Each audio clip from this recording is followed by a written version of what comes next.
બનાસકાંઠાના પાલનપુર તાલુકાના વેડચા ગામ દેશ માટે ઉદાહરણરૂપ બન્યું છે। ગામે ગંદા પાણીના સંચાલન માટે નવીન મોડલ વિકસાવ્યો છે, જેને રાષ્ટ્રીય સ્તરે પ્રતિનિધિત્વ ઇનોવેશન એવોર્ડ પણ મળ્યો છે। વેડિયા ગામે ઘરોમાંથી નીકળતા પાણીના શુદ્ધિકરણ માટે ગ્રે વોટર ટ્રીટમેન્ટ યુનિટ સ્થાપિત કર્યું છે।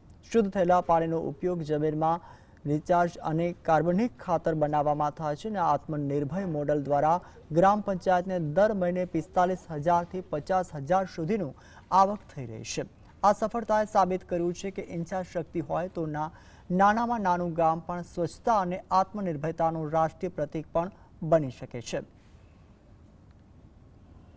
કે બોરની અંદર વરસાદનું પાણી અંદર ઉતારવાનું, જેના કારણે ભૂગર્ભના પાણી અદ્ધર આવ્યા, જમીનમાં તળ ઊંચા આવ્યા, જે ખરેખર આપણા જિલ્લામાં તળ નીચે જાય છે, જ્યારે અમારા ગામના ઊંચા આવ્યા છે।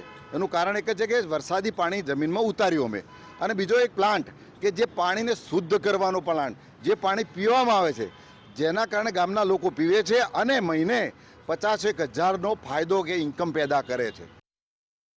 પાણી આવે છે એને પ્યોરિફાય કરી એને ભૂગર્ભ રિચાર્જ કરવા માટે ઉપયોગ થાય છે અને એમાંથી ખાતર ઉત્પાદન કરી, રાસાયણિક ખાતર ઉત્પાદન કરી અને એમાંથી દર મહિને 40,000 થી 45,000-50,000 આવક ઊભી થાય છે, જે પંચાયતના જે રોજિંદા ખર્ચાઓ હોય છે એ એના માટે ઉપયોગ થાય છે। એટલે એક જોવા જઈએ તો પંચાયત આત્મનિર્ભર બની છે। આ પંચાયતના મોડલને દરેક આજુબાજુના ગામડાઓ પણ જોવા આવી રહ્યા છે અને આનું અનુકરણ કરી રહ્યા છે। એ બાબતે અમે ગામના વતની તરીકે ગૌરવ અનુભવ્યું છે।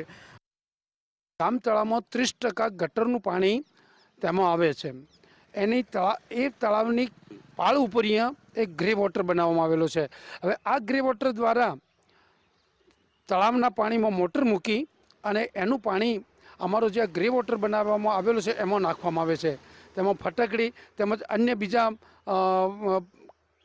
બીજા એમ કે ફટકડી દ્વારા સાથે બીજા પણ એમ નાખવામાં આવે છે, જેના દ્વારા આ પાણી ચોખ્ખું થાય છે।